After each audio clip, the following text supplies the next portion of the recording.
Hi everyone, this is robin Sharma और मैं आप सभी को वेलकम करता हूं हमारे इस एसएससी सीजीएल 2022 के प्रीलिम्स पेपर सॉल्यूशन की सीरीज़ के अंदर।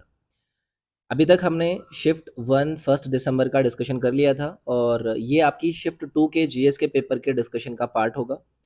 वीडियो अगर पसंद आती है तो आप इसको लाइक और शेयर भी कर दीजिएगा सो दैट कि मुझे एक मोटिवेशन और आप लोगों को रेगुलरली इस तरीके के वीडियो प्रोवाइड करने की एक मोटिवेशन मिलती रहे। तो चलिए शुरू करेंगे। इसके अलावा अगर आप मुझसे पर्सनली कनेक्ट करना चाहते हैं तो आप मुझे इंस्टाग्राम के इस यूज़र नेम पर भी मैसेज कर सकते हैं। ये मेरे टेलीग्राम का यूज़र नेम है। इन दोनों ही चीज़ों के डायरेक्ट लिंक आपको इस वीडियो के डिस्क्रिप्शन में मिल जाएंगे और इसके अलावा आपको प्लेलिस्ट के भी लिंक मिल जाएंगे जो कि आपकी सीजीएल 2022 से रिलेटेड होंगे। तो चलिए फिर पहले सवाल की तरफ बढ़ते हैं।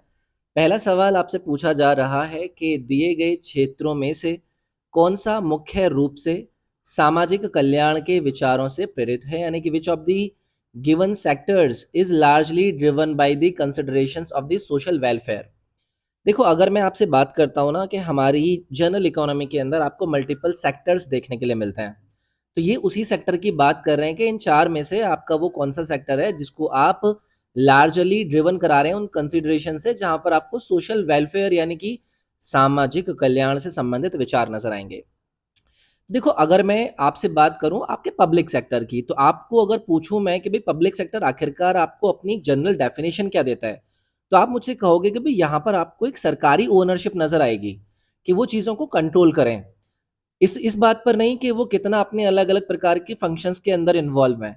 अगर मैं आपसे पब्लिक सेक्टर की इस चीज़ को लेकर बात कर रहा हूँ तो आपको फिर मल्टीपल यूनिट्स नजर आती हैं, जैसे कि पीएसयूज नजर आते हैं।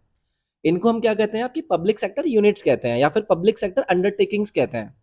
ये आपकी सरकारी ओन्ड कॉरपोरेशंस होती हैं जिसके अंदर आपका 51% या फिर 51% से ज्यादा जो ओनरशिप होता है वो आपकी सरकार के द्वारा होता है। और आप यहाँ पर देखोगे कि चाहे वो आपकी केंद्र सरकार हो, राज्य सरकार हो, एनी स्टेट और सेंट्रल गवर्नमेंट आपकी इसके अंदर आपको इन्वॉल्व नजर आएंगी। तो इन आपकी यूनिट्स के अंदर जो बेसिक आपको प्रिंसिपल्स नजर आते हैं ना, उसके अंदर आपको पब्लिक पॉलिसीज के इम्प्लीमेंटेशंस नजर आएंगे कि भी सरकार का जो ध्यान है वो पब्लिक को लेकर किस प्रकार की पॉलिसीज पर है। तो यहाँ पर आपका करेक्ट जो उत्तर बनेगा वो बनेगा आपकी पब्लिक सेक्टर कि इनका जो एक ड्रिवन या फिर एक कंसिडरेशन होता है वो आपकी सामाजिक कल्याण की तरफ होता है। बहुत ही नॉर्मल सा सवाल था। अब जैसे मैंने पीएसयूज का आपसे डिस्कशन कर लिया जिनको मैंने पब्लिक सेक्टर यूनिट्स कह दिया, इसके अंदर भी आपको कई सारी कैटेगरीज मिलती हैं। आपको इसके अंदर मिलेगा आपकी सीपीएसईज। सीपीएसईज होती हैं आपकी जिसको आप स्ट्रैटेजिक स्ट्रैटेजिक आपकी सेंट्रल पब्लिक मतलब सेंट्रल पब्लिक सेक्टर एंटरप्राइजेस। अब सेंट्रल पब्लिक सेक्टर प्राइजेस को भी आप दो पार्ट में डिवाइड कर देते हैं। एक तरफ आपका स्ट्रैटेजिक होता है, एक तरफ आपका नॉन स्ट्रैटेजिक होता है। मैं उतना ज़्यादा डिटेल में नहीं जाऊँगा, बस आप ऐसे याद रख लीजिएगा कि जब आप अपनी पब्लिक सेक्टर यूनिट की बात कर रहे हैं, इस पब्लिक सेक्टर के डिवीजन में आपको नज़र आता है आपका सेंट्रल पब्लिक सेक्टर एंटरप्राइजेस। इसमें फिर आपके स्ट्रैटेजिक और नॉन स्ट्रैटेजिक आते हैं। स्ट्रैटेजिक के अंदर आपका वो वाला पार्ट आ जाता है जैसे कि आपके डिफेंस इक्विपमेंट्स हो, डिफेंस एयरक्राफ्ट हो, और बचे हुए वो आपके नॉन स्टैटिक के अंदर आ जाते हैं। फिलहाल आप इसका उत्तर सी याद रखिएगा, कोई कठिन सवाल नहीं था, बेसिक चीज थी। अगला सवाल ये लोग आपसे पूछ रहे हैं कि Hindu college was established in 1791 where. देखो, जब कभी भी हिंदू कॉलेज का जिक्र होता है ना तो इसको लेकर बहुत कंफ्यूज हो जाते हैं लोग। एक तो आपको 1791 के अंदर स्थापित हिंदू कॉलेज की बात करी जाएगी और एक 1817 के अंदर आपके स्थापित हिंदू कॉलेज की बात करी जाएगी। ये दोनों ही अलग अलग हैं। इसीलिए इन्होंने आपको ये डेट देकर पूछा है कि भैया ये 1791 वाला जो आपका हिंदू कॉलेज है इसकी स्थापना कहाँ पर करी गई। तो अगर आप द हिंदू कॉलेज की स्थापना कर रहे हैं 1791 के अंदर तो उसको आपका स्थापित करा गया था कहाँ पर, आपके बनारस के अंदर। ये चीज आपको याद रखनी है, ठीक है। और आपका इसको स्थापित किसके लिए किसके द्वारा करा गया था, यानी कि किसने सजेस्ट किया था कि भाई हमें इसकी स्थापना करनी चाहिए। इन भाई साहब का नाम है, ये नाम अगर आप याद रख सकें, जोनाथन डंकन। जोनाथन डंकन आपके यहाँ पर इन्वॉल्व थे और उस टाइम के आपको नजर आने वाले आपके मिस्टर कौन, यानी कि आपको इन्होंने इनका नाम सुना होगा। बेसिकली आप कॉर्नवालिस की मैं बात कर रहा हूँ, गवर्नर जनरल इनका नाम है आपका लॉर्ड कॉर्नवालिस, या फिर मैं कॉर्नवालिस लिख देता हूँ यहाँ पर, कॉर्नवालिस। तो इन लोगों ने ये डिसीजन लिया था कि भाई देखो एक संस्कृत कॉलेज हमें स्टैब्लिश करना चाहिए और उसके बाद इन्होंने फाइनली बनारस के अंदर इस द हिंदू कॉलेज की स्थापना करी थी, 1791 में करी थी। ये जरूर आपको याद रखना है। अब अगर बनारस के अंदर करी थी तो ऑब्वियसली आपको ये भी पता होना चाहिए कि अब इसको आप कैसे देखते हैं। तो आपको ये उत्तर प्रदेश राज्य के अंदर देखने के लिए मिलता है और राज्य का जो गवर्नर होता है, जो राज्यपाल होता है वो कहलाते हैं इसके चांसलर, ठीक है? तो चांसलर आपको इसके कौन नज़र आते हैं? अगर करंटली आप पूछोगे कि आपके इस द हिंदू कॉलेज के अभी करंटली चांसलर कौन होंगे, तो जो भी गवर्नर होगा आपके उत्तर प्रदेश का, कौन है? आपकी आनंदीबेन पटेल हैं, ठीक है?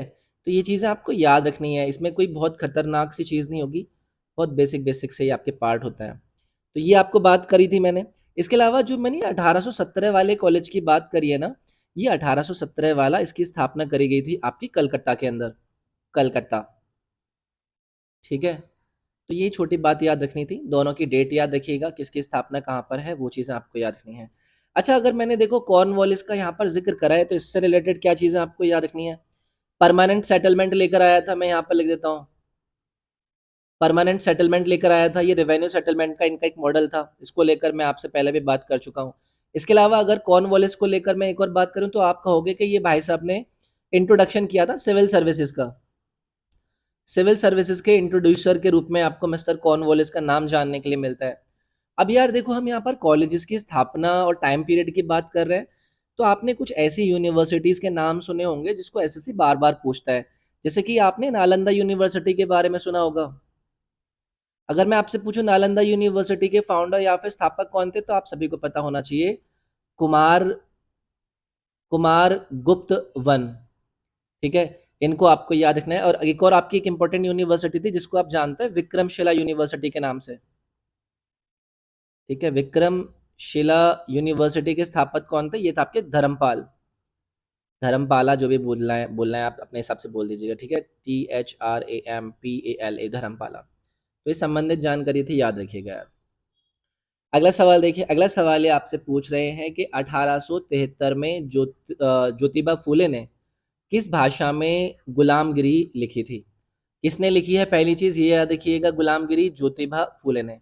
कल को इस सवाल को घुमाकर पूछ लेगा आपसे एसएससी, कब लिखी थी ये सवाल आपसे पूछ लेगा, या फिर पूछ लेंगे कि दिए गए विकल्प में से बताइएगा कि ज्योतिबा फूले के द्वारा कौन सी चीज़ लिखी गई, तो उसमें आपको गुलामगिरी का नाम मिल जाएगा, वो आपको याद रखना है। तो सवालों में से भी आपको कुछ-कुछ बातें निकालनी है।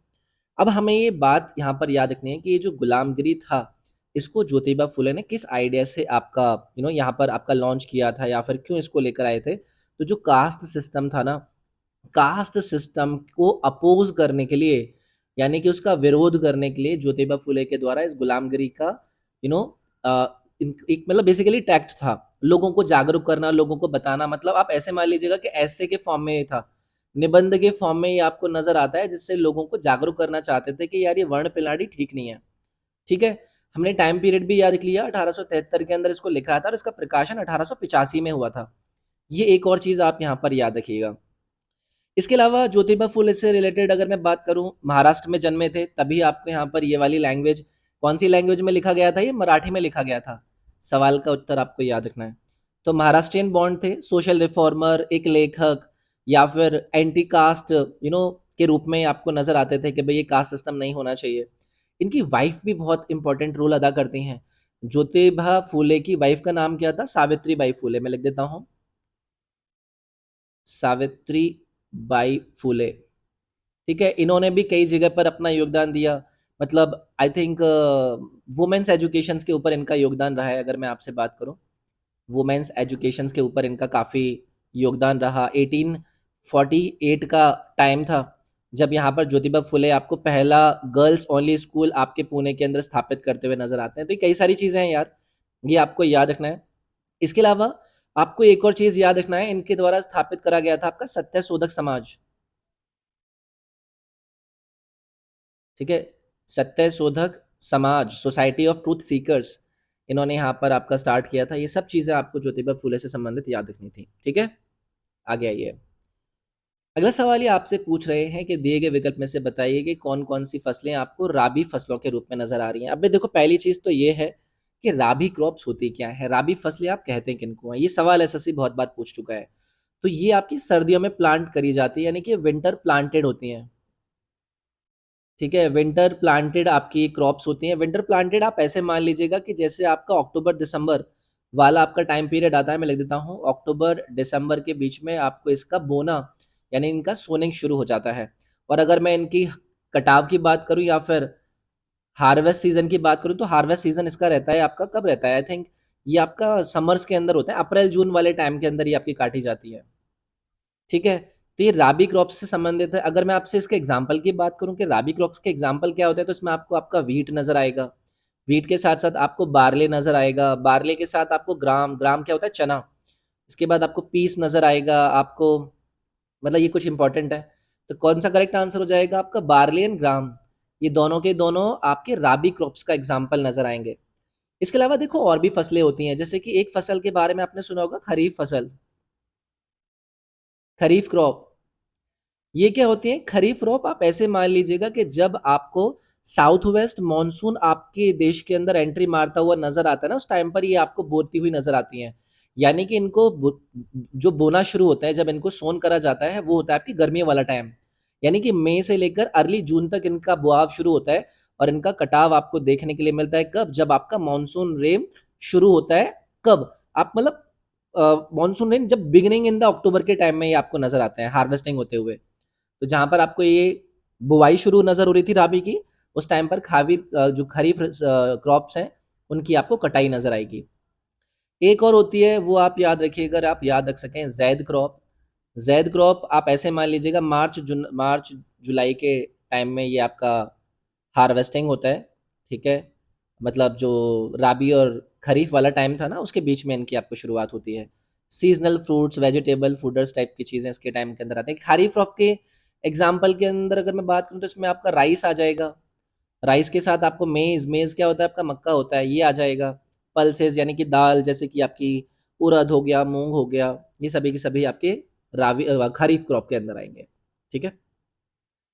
अगला सवाल देखिए, अगला सवाल आपसे क्या पूछ रहे हैं कि identify an example of organism that are free swimming and bottom dwelling forms, यानी कि आपको उन जीवों के उदाहरण की पहचान करनी है जो कि आराम से तैरते रहते हैं और जनरली आपको अपने पानी की तलहटी पर तैरते हुए नजर आते हैं। देखो ये बनेंगे आपके जू प्लैंकटन। जू प्लैंकटन की अगर मैं बात करूं, इनका जो ये नाम है, ये आपका स्मॉल स्पीशीज ऑफ एनिमल्स से उठाया गया है और जनरली आप इनको फ्रेश या फिर फ्रेश एंड मरीन वाटर के अंदर भी देखते हैं इनको, ठीक है? और वॉन्डरिंग एनिमल्स इनको जनरली कहा जाता है। ये आपको जनरली नज़र आते हैं कि तलहटी पर भी, और ये फ्रीली आपको तैरते हुए भी नज़र आता है।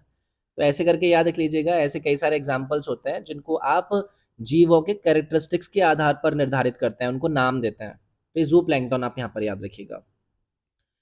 अगला सवाल यार, ये आपका करंट का है। इस करंट में मैं आपको क्या ही बताऊँ, ऑब्वियसली मैं करंट की भी आपकी प्रॉपर प्लेलिस्ट चला रखी है, वहाँ पर आप करंट में काफ़ी अच्छे से इन्वॉल्व रहिएगा। ये जो आपके ऑर्गेनाइज्ड इवेंट्स होते हैं, इवेंट्स कब-कब ऑर्गेनाइज़ हो रहे हैं, उनसे रिलेटेड आपकी चीज़ें बनती है।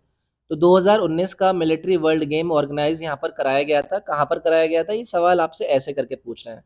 तो इसका ऑर्गेनाइज़ेशन आपको देखने के लिए मिला था, मतलब जहाँ पर आयोजित कराए गए थे, वुहान, चाइना के अंदर। और वुहान का नाम तो आपने काफ़ी अच्छे से जान ही रखा होगा।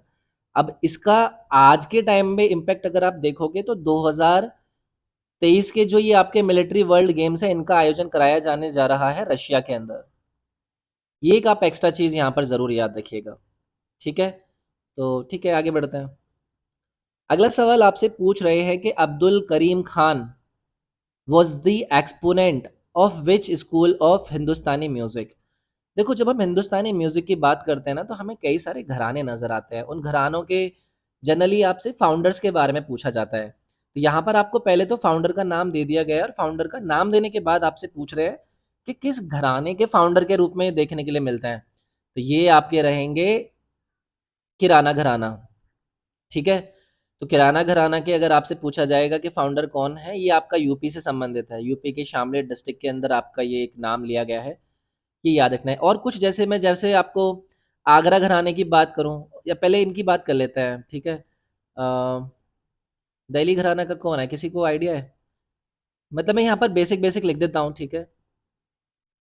ग्वालियर घराना की बात करें, तो यहाँ पर आपको नज़र आएँगे उस्ताद हस्सू, उस्ताद हस्सू खान।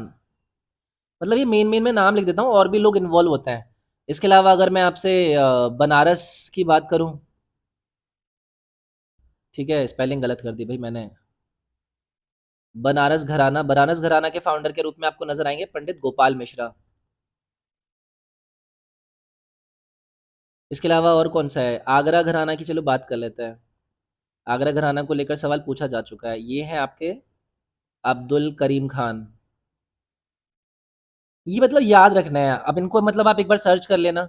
इसके अलावा पटियाला घराना है, पटियाला घराना का भी आप देख लीजिएगा। कई सारे घराने होते हैं ये, इनके फाउंडर को लेकर जनरली आपको पूछा जाता है। बाकी आप देख लेना एक बार गूगल पे, मैंने यहाँ पर थोड़े बहुत बता दिए हैं। आगे बढ़ते हैं।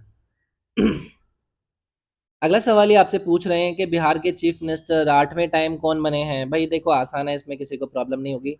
नीतीश कुमार चीफ मिनिस्टर बने थे, ठीक है? और 2022 का ही टाइम है। 8वीं बार बने थे, ये आपको याद रखना है। बिहार को लेकर कुछ बातें कर लें अगर हम कि भाई बिहार से संबंधित आपसे क्या चीज़ें पूछी जा सकती हैं। कैपिटल सभी को पता ही होगी, ठीक है? पटना आपको कैपिटल के रूप में नज़र आती है। लोकसभा सीट का कितना डिस्ट्रीब्यूशन है यहाँ से? 40 है और राज्यसभा का कितना डिस्ट्रीब्यूशन है? 16 है। ये चीज़ें याद रखनी है आपको। इसके अलावा स्टेट एनिमल को आप याद रख सकते हैं। स्टेट एनिमल कौन हो जाएगा इसके अंदर आपका? गौर। ठीक है? स्टेट बर्ड याद रख लीजिएगा अगर आप याद रख सकें। स्टेट बर्ड में आ जाएगा आपका हाउस स्पैरो। ठीक है? तो these are some of the facts जो कि आप इस सवाल से रिलेटेड याद रख सकते हैं। अगला सवाल आपसे पूछा जा रहा है कि भैया इसमें फ़ॉल्स स्टेटमेंट बता दीजिए सेल साइकिल का। ये थोड़ा-सा देखो डीप हो जाएगा आपके लिए बट मैं स्टिल कोशिश करूँगा। देखो जब कभी भी मैं किसी ऐसे आपके सीक्वेंस की बात करता हूँ ना, एक ऐसे क्रमानुगत सीक्वेंस यानी कि एक ऑर्डर्ड सीक्वेंस की बात करता हूँ जिसमें अलग-अलग इवेंट होता है। वो आपकी सेल के अंदर होते हैं और वो सेल के अंदर सेल डिवीजन को प्रिपेयर कर रहे होते हैं। मैं दोबारा से बोलता हूँ, जैसे सेल डिवीजन हुआ, सेल का विभाजन हुआ, सेल के डिवीजन को होने में जो आपको एक प्रिपरेशन नज़र आ रही है, जो इवेंट्स हो रहे हैं, ऑर्डर्ड इवेंट्स हो रहे हैं, उनको हम नाम देते हैं आपका सेल साइकिल का। मैं लिख देता हूँ यहाँ पर सेल साइकिल का, यानी कि ये आपकी कोशिकीय साइकिल का। अब ये जो सेल साइकिल होती है ना, ये आपके 2 फेजेज़ में होती है। मैं इनको लिख देता हूँ, जैसे सेल साइकिल का मैंने नाम लिया ना, साइकिल आपकी 2 फेजेज़ में होती है। इन 2 फेजेज़ में आपको नज़र आते हैं, एक आपका इंटरफ़ेज़ और दूसरी तरफ आता है आपको एम फेज़। अब ये जो मैंने आपको इंटरफ़ेज़ की बात करी ना, इस इंटरफ़ेज़ को फिर आप 3 भाग में डिवाइड करते हैं, जिसमें कि आपको G1 फ़ेज़ नज़र आता है, इसमें आपको S फ़ेज़ नज़र आता है और इसमें आपको G2 फ़ेज़ नज़र आता है। अब ये जो स्टेटमेंट इन्होंने यहाँ पर दिए हैं ना, ये आपके M phase, G1 phase, S phase और G2 फ़ेज़ को लेकर कुछ-कुछ स्टेटमेंट दे रहे हैं और मुझे इसमें बताना है कि कौन-सी चीज़ इसमें आपकी सत्य नहीं है, यानी कि इनकरेक्ट है। तो मैं ऐसे बता देता हूँ कि अगर आपसे ऑप्शन नंबर 1 की बात करें, तो ये जो G2 फ़ेज़ मैंने यहाँ पर आपके साथ डिस्कस किया था ना आपके इंटरफ़ेज़ के अंदर, इसके अंदर आपका माइटोसिस का प्रिपरेशन चलता है, ठीक है? इसके बाद एम फ़ेज़ के अंदर ये कह रहे हैं कि जो सेल है वो आपकी ग्रो करती है फिज़िकली लार्जर और वहाँ पर कॉपी करती है ऑर्गेनेल्स को। ये देखो आपका गलत है। ये आपके लार्जर फॉर्म में यहाँ पर आपको डिवीजन नज़र नहीं आता है। एस फेज़ में आपको डीएनए का रेप्लिकेशन नज़र आता है। जी1 फेज़ में आपकी सेल ग्रो करती है, फिजिकल लार्जर और कॉपी करती है। देखो सेकंड और फोर्थ वाला जो ऑप्शन दिया गया है ना, वो दोनों आपस में विरोधाभासी थे। एम फेज़ के अंदर भी इन्होंने वही सेम चीज़ बोली और जी1 के अंदर। तो ये आपको जी1 के अंदर नज़र आता है, एम फेज़ के अंदर नज़र नहीं आता है। एम फेज़ के अंदर अगर मैं आपसे बात करूँ तो जो अ, इंटरफ़ेज़ होता है मतलब एम फ़ेज़ के और उसके एम फ़ेज़ के जो 2 सक्सेसिव फ़ेज़ होते हैं, उसके बीच में नज़र आती हैं आपको ये चीज़ें। आई नो थोड़ा-सा ऊपर से बाउंसर हो गया होगा बट कोशिश करी है मैंने। किसी और दिन बायोलॉजी की क्लास के अंदर डिस्कस कर लेंगे बट फिलहाल के लिए याद रखिएगा आप इसको, ठीक है? अगला सवाल देखो ये आपसे क्या पूछा जा रहा है, श्यामजी कृष्ण वर्मा ने 1905 में कहाँ पर इंडिया हाउस की स्थापना करी? कब करी है? 1905 के अंदर करी है, पहली चीज़ ये हो गई। किसकी कर रहे हैं? इंडिया हाउस की कर रहे हैं।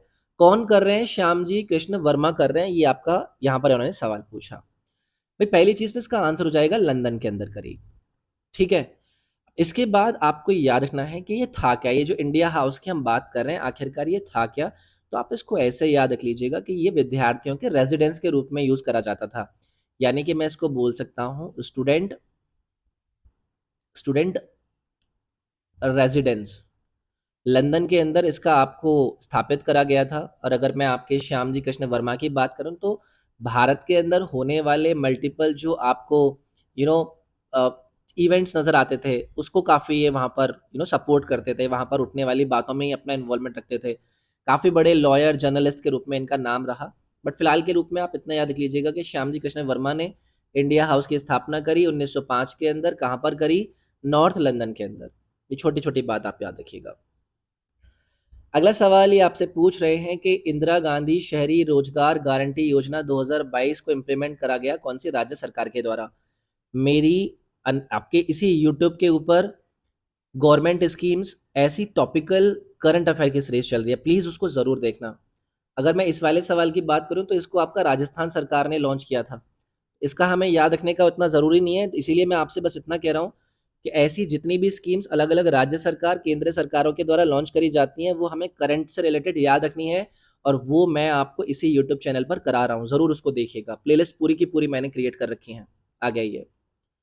अगला सवाल ये आपसे पूछ रहे हैं कि ये आपके जो 5 ईयर प्लान्स हैं, आपको बताना है करेक्ट पेयर इन 4 में से किसका बनता है। देखो जो पंचवर्षीय योजना होती है ना, हर पंचवर्षीय योजना के कुछ मुद्दे मुख्य मुख्य उद्देश्य हुआ करते थे। अब ये आपसे पूछ रहे हैं कि किसका आपका करेक्ट है। अगर यहाँ पर मैं थर्ड 5 ईयर प्लान की बनूँ तो ये इन्होंने कहा है कि rapid industrialisation and basic industries. जी नहीं, थर्ड 5 ईयर प्लान के अंदर जो इनका फोकस था वो था एग्रीकल्चर के ऊपर। मुख्य फोकस थर्ड 5 ईयर प्लान का इनका किसके ऊपर था? एग्रीकल्चर के ऊपर था। उसके बाद इन्होंने दिया फोर्थ 5 ईयर प्लान क्या फैमिली प्लानिंग एंड प्रोग्राम के ऊपर था? जी हाँ, फोर्थ फैमिली प्लानिंग के ऊपर था, तो बी वाला जो है वो आपका करेक्ट है और सवाल का उत्तर भी ये होता। तो फोर्थ 5 ईयर प्लान की अगर मैं बात करूँ तो 1969 से 1974 के बीच में देखने के लिए मिला। ये वही वाला टाइम है जब हमने इंडो पाकिस्तान वॉर देखा था, जिसमें आपका वो बांग्लादेश अलग क्रिएट हो गया था, वो उसी टाइम के बीच में था। फैमिली प्लानिंग प्रोग्राम यहाँ पर उद्देश्य रखा गया था। और फर्स्ट 5 ईयर प्लान के अंदर अगर मैं बात करूँ तो यहाँ पर महालनोबिस मॉडल के ऊपर काम करा गया था। ठीक है? ये मॉडल क्या है, कभी किसी बात इसके ऊपर डिस्कशन चर्चा बहुत डिटेल में करेंगे। सेकंड के अंदर एग्रीकल्चर के ऊपर इनका यू नो इन्वॉल्वमेंट था, ये भी आप याद रखिएगा। ठीक है भाई? तो फोर्थ वाला आपका यहाँ पर करेक्ट, यहाँ पर मैचिंग दिया गया था, वो आपका करेक्ट उत्तर हो जाता। अगला सवाल ये आपसे पूछ रहे हैं कि भारत के किस प्रधानमंत्री के नेतृत्व में भारत के संविधान में मौलिक कर्तव्यों को जोड़ा गया था? देखो पॉलिटी के अंदर ये सब चीज़ें पढ़ाई हैं मैंने आपको। अगर किसी ने नहीं पढ़ी है कोई दिक्कत नहीं है। मैं आपको बताता हूँ कि संविधान के अंदर फंडामेंटल ड्यूटीज़ का जो इंक्लूजन होता है वो कौन से अमेंडमेंट से हुआ था? 42nd अमेंडमेंट था। और ये 42nd अमेंडमेंट आया कब था? 1976 के अंदर आया था। अब इससे आप आइडिया लगाओ कि हमारे देश के अंदर इस टाइम पीरियड के अंदर कौन थी प्रधानमंत्री? किसकी लीडरशिप थी? इंदिरा गांधी जी की थी। तो ऑप्शन नंबर सी करेक्ट हो जाता। और आप सभी को मैंने ये भी बताया था कि ये जो फंडामेंटल ड्यूटीज का इंक्लूजन हुआ था संविधान के अंदर, वो किस कमेटी के रिकमेंडेशन पर हुआ था, वो भी मैंने सबको बताया था। स्वर्ण सिंह कमेटी। ठीक है? ये सब बातें देखो मैंने आपसे करी थी। कौन से भाग के अंदर आता है? 51A के अंदर फंडामेंटल ड्यूटीज को आपका इंक्लूड किया गया। ये सब बातें आपको बेसिक बेसिक से याद रखनी है। ठीक है? आगे आइए। अगला सवाल ये आपसे पूछ रहे हैं कि निम्नलिखित में से कौन सा त्योहार अगस्त सितंबर के महीने में मनाया जाता है? अगस्त सितंबर के अंदर सेलिब्रेट करे जाने वाले फेस्टिवल का नाम आपको बताना है। अब देखो मैं आपको बताता हूँ, होता क्या है, अलग अलग राज्यों में अलग अलग फेस्टिवल्स का सीजन में मनाया जाना कुछ रीजंस होते हैं। जैसे अगर मैं आपसे कहूँ कि ये वाला जो टाइम है यानी कि अगस्त सितंबर वाला जो टाइम है, ये आपको केरला के अंदर कुछ एक एक पर्टिकुलर रीजन होता है, यानी कि आप इसको एनुअल हार्वेस्टिंग सीजन बोल सकते हैं। ठीक है? यानी कि इस टाइम पर यहाँ पर फसलों की हार्वेस्टिंग को सेलिब्रेट करने के लिए ये आपका सेलिब्रेट करा जाता है। तो फेस्टिवल कौन-सा हो जाएगा? आपका ओणम फेस्टिवल हो जाएगा। कहाँ पर मनाया जाता है? सभी को पता है, केरला राज्य के अंदर ये आपका बहुत बड़े स्तर पर आपका मनाया जाता है। मैंने टाइम पीरियड भी आपसे बात कर ली। मैं मकर संक्रांति की बात करूँ, ये आपका कब मनाया जाता है? जनवरी में मनाया जाता है। मैं आपसे बीकानेर फेस्टिवल की बात करूँ, ये आपका कब मनाया जाता है? जनवरी में मनाया जाता है। रीजंस होते हैं। केरला को लेकर आप एक और चीज़ याद रखिएगा, इसको बोला जाता है गॉड्स ओन कंट्री। ठीक है? तो ऐसा टाइटल दिए जाते हैं, मैंने स्टैटिक जीके की अपनी क्लासेस के अंदर आपको बताए थे ऐसे टाइटल। फिलहाल के लिए हम आगे बढ़ते हैं। मिशन कुशल कर्मी इसको लॉन्च करा गया अपग्रेड करने के लिए कंस्ट्रक्शन वर्कर्स की स्किल्स को। ये जो प्रोग्राम था इसको किस सरकार के द्वारा लॉन्च करा गया? 2022 के करंट अफेयर की न्यूज़ से था, ये आपका दिल्ली सरकार ने लॉन्च किया था। मैं आपसे फिर कहूँगा, ऐसे राज्य सरकार और केंद्र सरकारों के द्वारा जो भी आपके प्रोग्राम होते हैं, स्कीम्स होती हैं, अनाउंसमेंट्स होती हैं, वो आपको पता होनी चाहिए यार। अब मैं इसकी डिटेलिंग में नहीं जाऊँगा, ये उस टाइम पर आपकी लॉन्च करी गई एक इम्पोर्टेंट पार्ट थी। 2 लाख वर्कर को यहाँ पर स्किल गाइड करने के लिए या फिर उनकी स्किल पर काम करने के लिए दिल्ली सरकार ने इसके ऊपर आपका डिसीजन लिया था। तो याद रखिएगा, लॉन्च किसने किया था? जो दिल्ली के डेप्यूटी चीफ मिनिस्टर हैं मनीष सिसोदिया, उनके द्वारा किया गया था। आगे बढ़ते हैं। First edition of youth Olympic games was held at. अब देखो आपसे इन्होंने क्या पूछा है? इन्होंने आपसे पूछ लिया कि भैया ये जो यूथ ओलंपिक गेम्स हैं, ये इसका फर्स्ट जो एडिशन था, वो आपका कब आयोजन कराया गया था? तो देखो ये तो आपका 2010 के अंदर आयोजन कराया गया था। अब अगर आपकी मैं बात करूँ तो आप इस चीज़ को लेकर लड़ थोड़ी ना सकते हो एसएससी के, भई हमसे 2010 की न्यूज़ क्यों पूछ ली? अब ये क्या है, इसका 2024 का फाइनल इन्होंने डिसीजन लिया कि कहाँ पर आयोजन कराया जाएगा। तो 2024 का आयोजन कराने की बात है, वो साउथ कोरिया को इसकी वो दी गई है, आयोजन कराने के लिए मेंबरशिप दी गई है, इसलिए चर्चा में था। अभी आपके जो यूथ ओलंपिक गेम्स होते हैं, ये होते हैं क्या है, तो आप ऐसे मान लीजिएगा कि 15 से 18 वर्ष की आयु के जो आपके यंग्स होते हैं, यंग एथलीट्स होते हैं, उनको इसके अंदर पार्टिसिपेट कराया जाता है। ये आपको याद रखना है। अच्छा सवाल है, अब क्योंकि ये आपका आगे आने वाली इसकी अनाउंसमेंट हुई थी, तो एसएससी ने उस टाइम पर ये घोषणा कर दी, मतलब सवाल के रूप में पूछ लिया कि बताओ पहला वाला कहाँ पर करा गया था? तो 2000 के अंदर सिंगापुर के अंदर, ठीक है? तो सिंगापुर इसका करेक्ट आंसर बनता, बाकी मैंने बता दिया कि 2024 के अंदर साउथ कोरिया के अंदर, कहाँ पर? गंगवोंग के अंदर ये आपका आयोजन कराया जाएगा, ये याद रखिएगा आप, ओके? अगला सवाल आपसे पूछा जा रहा है, जो ये कांटेदार झाड़ियाँ देखने के लिए मिलती हैं, ये कौन से क्षेत्रों के अंदर पाई जाती है? भई सभी ने देखी होंगी, आपके वो जो काँटे वाले होते हैं, वो कहाँ लगे हुए मिलते हैं आपको? ड्राई डेज़र्ट के अंदर देखने के लिए मिलते हैं। तो जो आपके ये जो कांटेदार पौधे होते हैं, इनको आपका कैसा क्लाइमेट की ज़रूरत होती है? हॉट एंड ड्राई टाइप का। Hot and dry desert climate, आपको इनको एक सीज़न या फिर एक एरिया की ज़रूरत होती है, जहाँ पर आपको इनको देखने के लिए मिलता है, ठीक है? आगे आइए। Which of the following folk dance forms does not belong to the state of Gujarat? कौन सा गुजरात से बिलोंग नहीं करता है? क्या गरबा करता है? बिल्कुल करता है। क्या डांडिया रास गुजरात से बिलोंग करता है? बिल्कुल करता है। क्या विदेशी आपका गुजरात से बिलोंग करता है? जी नहीं करता। ये कहाँ से बिलोंग करता है? ये आता है आपका, मतलब एमपी एंड यूपी से मिलते हुए रीजन, जिसको आप किस नाम से जानते हैं? बघेलखंड के नाम से। तो एमपी का ही आपका साउथ नहीं, एमपी का कौन-सा, मतलब नॉर्थ ईस्ट वाला रीजन, एमपी का नॉर्थ ईस्ट वाला रीजन और यूपी का साउथ ईस्ट वाला रीजन। इस रीजन के अंदर आपको नज़र आता है बघेलखंड, जहाँ पर आपका ये विदेशिया नामक डांस फॉर्म यूज़ होता है। इसके अलावा ये भी याद रखिएगा, विंचूहो, ये आपका गुजरात के अंदर ही सेलिब्रेट करा जाता है।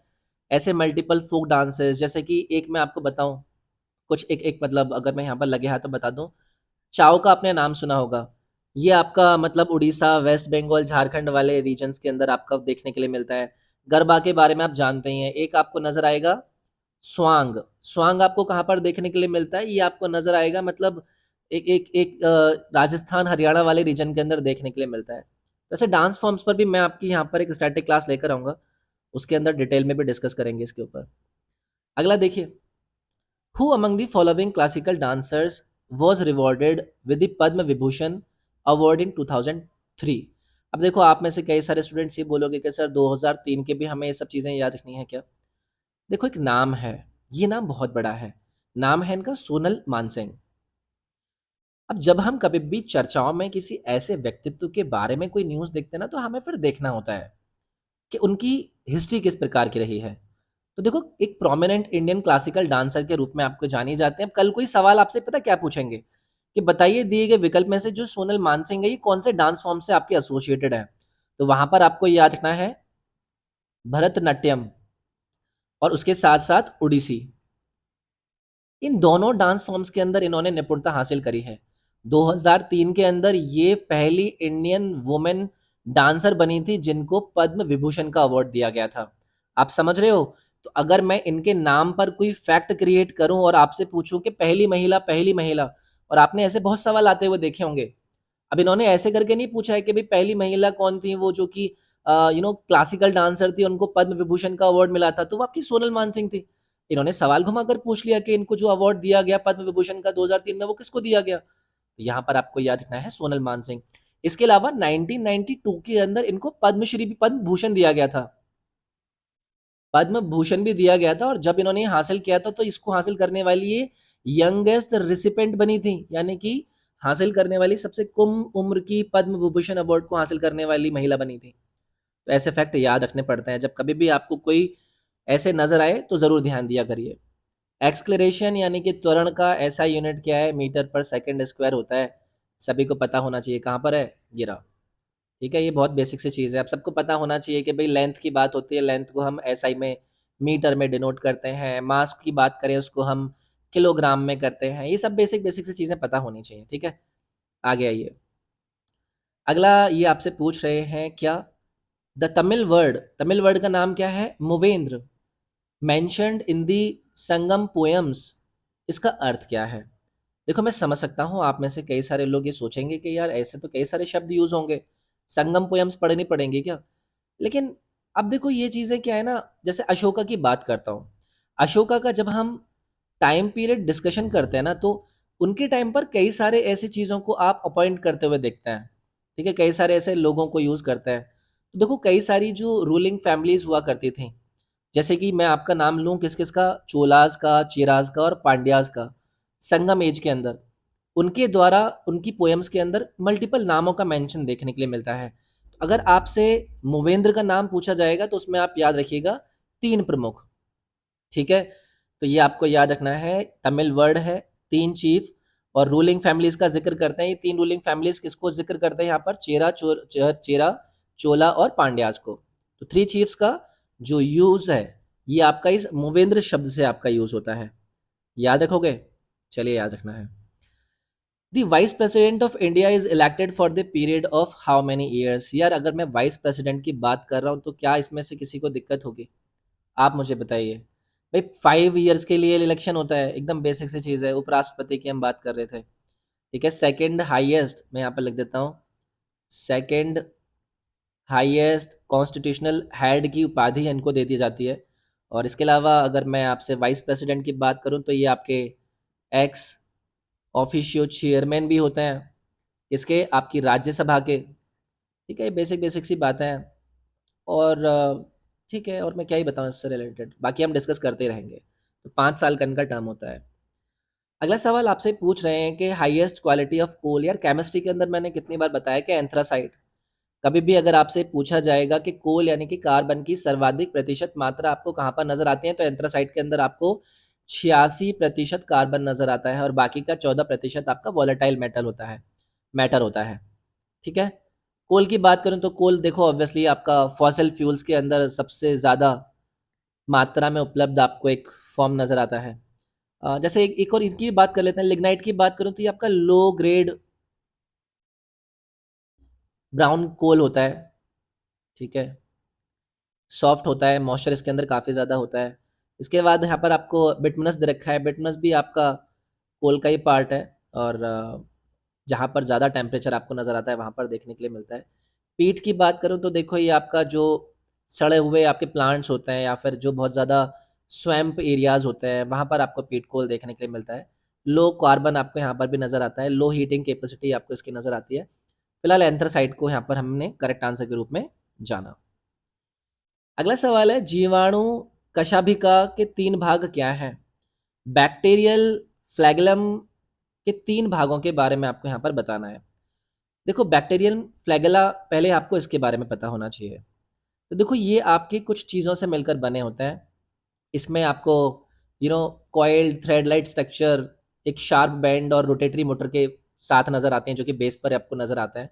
आप बस इतना याद रखिएगा, फिलामेंट आपको नज़र आएगा, हुक नज़र आएगा और बेसल बॉडी आपको यहाँ पर नज़र आएगा।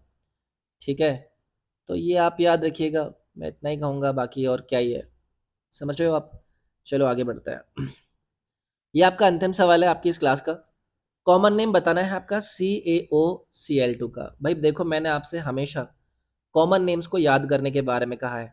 इवन मैंने स्टैटिक फॉर्म में आपके साथ क्लासेस भी ऐड करी है और मैं ऐसे सेशंस लेकर आता रहता हूँ। तो ब्लीचिंग पाउडर के बारे में कल को अगर आपसे पूछा जाए, CaOCl2 के रूप में आपको इसको याद रखना है।